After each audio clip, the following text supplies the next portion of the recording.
Hello, divine beings. Welcome to Wednesday through Friday's edition of the Astro Tarot. I'm your astrologer, Sarah Ashley, here to tell you what's going on. All right, so Wednesday through Friday, we have the moon in Virgo and then it ingresses into Libra. This is going to be a time of contemplation and integration for the collective.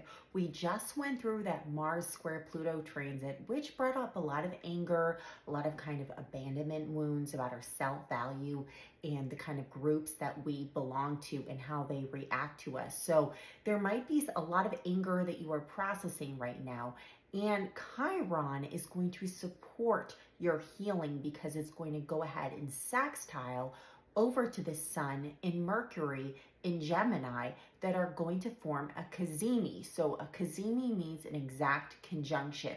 I love that this is under a Virgo moon because this gives us time to be very mindful, to contemplate. Gemini and Virgo energy work together very well, even though, yes, they do square, but because they're both Mercurial, this gives us a lot of time to think. This gives us a lot of time to maybe write things out, to talk things out, to be incredibly mindful and take a different perspective of things that are going on and how they have affected us and how we can go ahead and heal not just our physical body, but our mind, body, and our soul in this in this process, okay? So when we have this Sun conjunction Mercury under this Virgo moon, this will help us really vocalize a lot of things that we might have been holding back from ourselves.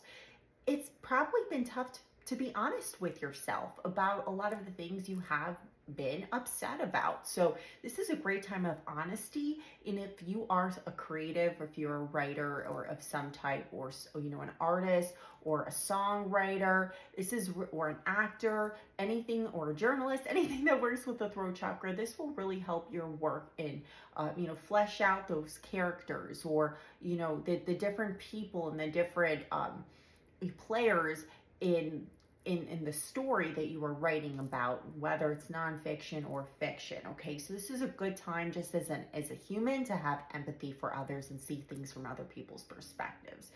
Because the moon does square Jupiter in Gemini, I will say a lot of us might be a lot like up in our heads and have a lot of rapid thoughts. So don't be surprised, like Wednesday night, you might have some difficulty possibly sleeping or relaxing because a lot is on our mind, a lot of aha moments, a lot of epiphanies.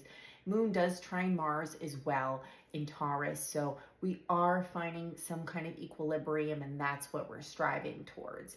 On Friday, we do have that first quarter moon in Libra. The Sun conjunction Mercury will still be there. The moon in Libra, which helps us maintain balance, will trine Pluto and trine Jupiter. The moon in Libra will not be with the South Node until this weekend, and I will tell you more about that later on the weekend forecast. But with that trine to Pluto and Jupiter, and it's that air trine, that's once again going to help us maintain some kind of semblance of sanity after the drama that occurred Sunday, Monday, and Tuesday. So a lot of healing going on, okay? A lot of contemplation and integration. Let's see what the cards have to say that I already pulled. We have Three of Pentacles and we have Treasure Island. So it looks like for the collective, a lot of you guys are going to come into a lot of good business deals. And I think that's because when we are healing ourselves, when we are releasing old energies, old timelines, old vendettas that are no longer serving us, it attracts people, places, situations, abundant situations that are in for our highest good. So remember to vibrate at the frequency that you presently want to be on, not to be in that past frequency of regret, betrayal, and anger. Anyways, guys, if you'd like to book a reading, it's sarahashley.astrology.com, and I will see you on the weekend Astro Tarot. Have a great couple days.